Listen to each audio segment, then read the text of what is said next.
Welcome back. I'm Uday Pratap Singh. You're joining us on NewsX. Outgoing U.S. Director of National Intelligence Tulsi Gabbard has released a tranche of declassified documents and communications that she has revealed. Former Chief Medical Advisor to the then U.S. President Joe Biden, Dr. Anthony Fauci's role in the controversy over the origins of COVID-19. Gabbard has alleged that Fauci funded gain-of-function research at China's Wuhan Institute of Virology, influenced intelligence assessments on the pandemic's origins, and misled Congress under oath. She's released the material on what she described as her final day in office.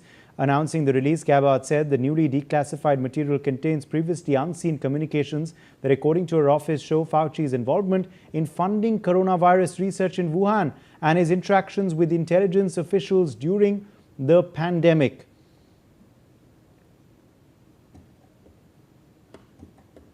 Well, Siddharth Rege, my colleague, in fact, is joining us live, who is going to help us decode the cover-up of the COVID-19 report. Siddharth, what can you share with us? Well, Uday, I'm going to just take our these are the five-part documents that have been reports that have been released by Tulsi Gabbard on the last day of her being the DNI chief. And I'm going to just take you through what she claims is the smoking gun as far as this particular report that has been released is concerned. Firstly, taking you through this particular document that she's this part of the report that she has now released and is now unclassified as well. What is this? This is the interim report, project report that was prepared for the period 6 January 2014 to 31st May 2019.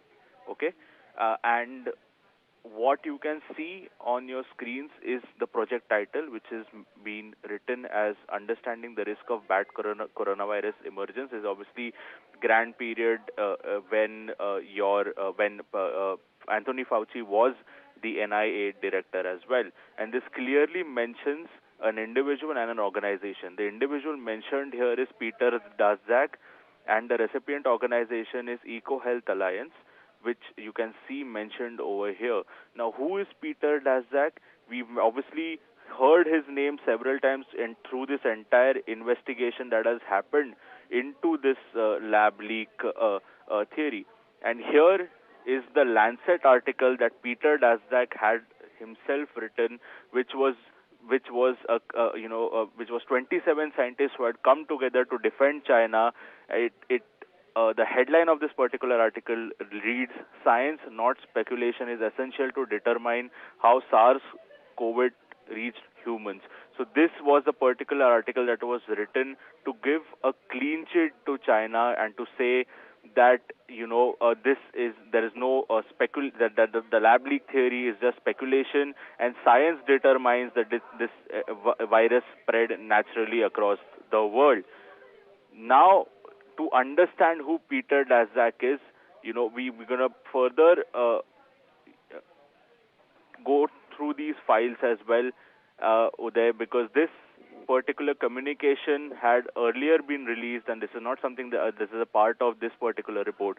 This is a communication between Anthony Fauci and Peter Daszak that had been released before, which clearly shows, and the date here is April 18, 2020, which is during the coronavirus, which clearly shows that they were in touch during the period as well. Absolutely. Siddharth, stay with us. In fact, Peter Daszak, president of EcoHealth Alliance, has released a statement in the Lancet in support of the scientists, public health professionals and medical professionals of China combating COVID-19. As an example, first of all, to Peter.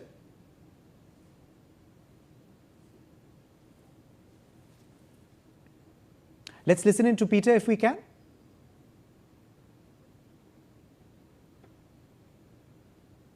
Example, first of all, we're only looking at viral families that include those that have gone into people from animals. So we narrow it down straight away.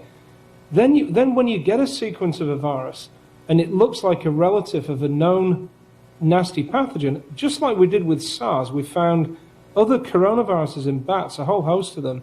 Some of them looked very similar to SARS. So we sequenced the spike protein, the protein that attaches to cells. Then I didn't do this work, but my colleagues in China did the work. You create pseudoparticles, you insert the spike proteins from those viruses, see if they bind to human cells. And each step of this, you move closer and closer to this virus could really become pathogenic in people. So you narrow down the field, you reduce the cost, and you end up with a small number of viruses that really do look like killers. Then you look in people and you say, in the people that live in the region where this animal lives, that are exposed to that virus, do we see antibodies? Dr. PSV Rao, senior doctor, is with us live on the broadcast. Dr. Rao, what do you make of this sensational disclosure by Tulsi Gabbard? Good evening.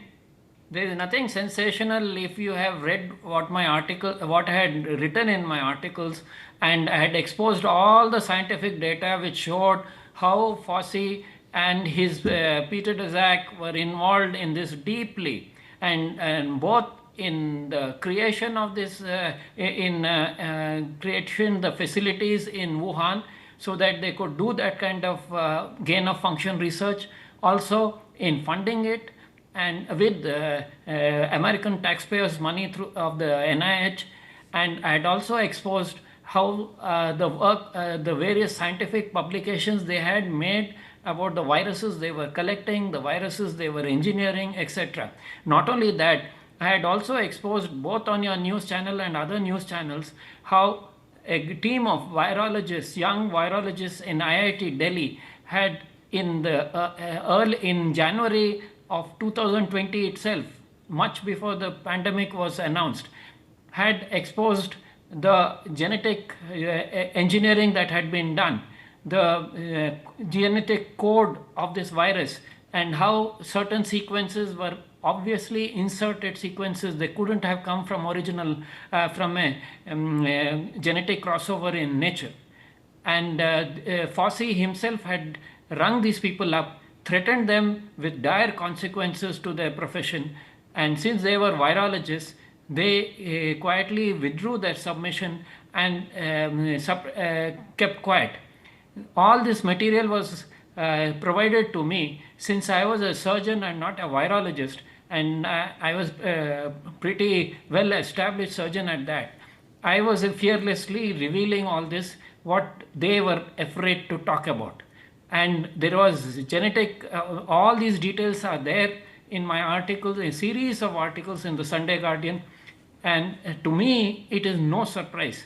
This was shocking because this group in US had not only funded it, they had got the French virologists to help them set up the facilities. After that, they had kept out the French, and the Chinese military got involved in it.